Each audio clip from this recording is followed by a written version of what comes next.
एक संगठन हिंदुस्तान का जो भविष्य है, हिंदुस्तान का जो फ्यूचर है, हिंदुस्तान का एजुकेशन सिस्टम है, उसको खत्म करने में लगा है।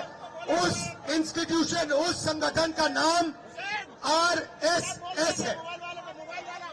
भाइयों और बहनों, सच्चाई है कि अगर हमारा शिक्षा का सिस्टम उनके हाथों में चला गया, जो आस्ते आस्ते जा रहा है, तो ये देश बर्बाद हो जाएगा।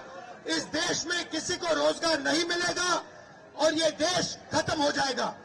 तो मुझे बहुत खुशी है कि सारे के सारे स्टूडेंट्स ऑर्गेनाइजेशन आज यहां आए हैं, क्योंकि आपकी जिम्मेदारी बनती है कि देश के स्टूडेंट्स को बताया जाए कि आज हिंदुस्तान की यूनिवर्सिटीज के सारे वाइस चांसलर आरएसएस नॉमिनेटेड है और आने वाले समय में स्टेट यूनिवर्सिटीज के वाइस चांसलर आरएसएस के नॉमिनेशन से बनेंगे।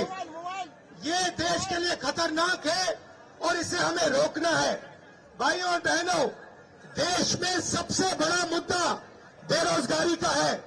कुछ दिन पहले प्रधानमंत्री ने कुंभ मेला पे भाषण किया और मैं वहां बोलना चाहता था कि कुंभ मेले के बारे में बोलना बहुत अच्छा है, मगर आपको भविष्य की भी बात करनी चाहिए, बेरोजगारी के खिलाफ बात करनी चाहिए। और आपकी सरकार ने जो देश के युवाओं को बेरोजगार बनाया है, उसके बारे में भी आपको बोलना चाहिए। मगर प्रधानमंत्री बेरोजगारी के बारे में, महंगाई के बारे में, शिक्षा के सिस्टम के बारे में एक शब्द नहीं बोलते हैं, क्योंकि प्रधानमंत्री का मॉडल जो है, बीजेपी आरएसएस का मॉडल है, अंबानी अदानी को देश का धन दिलवाना और आरएसएस को देश की सारी इंस्टीट्यूशन, संस्थाएं पकड़वाना। इसके लिए हम सब एक है और मिलके हम लड़ेंगे। और भाइयों और बहनों, ये सिर्फ आप दिल्ली में मत कीजिए, ये आप देश के कोने कोने में कीजिए, हर यूनिवर्सिटी में कीजिए, हर सड़क पे कीजिए, हर गांव में, हर शहर में कीजिए।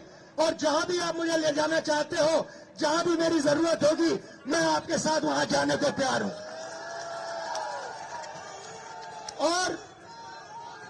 और आप सब स्टूडेंट्स हो, इंडिया गठबंधन के स्टूडेंट्स हो, यहां अलग अलग पार्टियां हैं, थोड़ी हमारी विचारधारा में थोड़ी फर्क हो सकती है, पॉलिसीज पे थोड़ी फर्क हो सकती है, मगर हिंदुस्तान का जो एजुकेशन सिस्टम है, उस पर हम कभी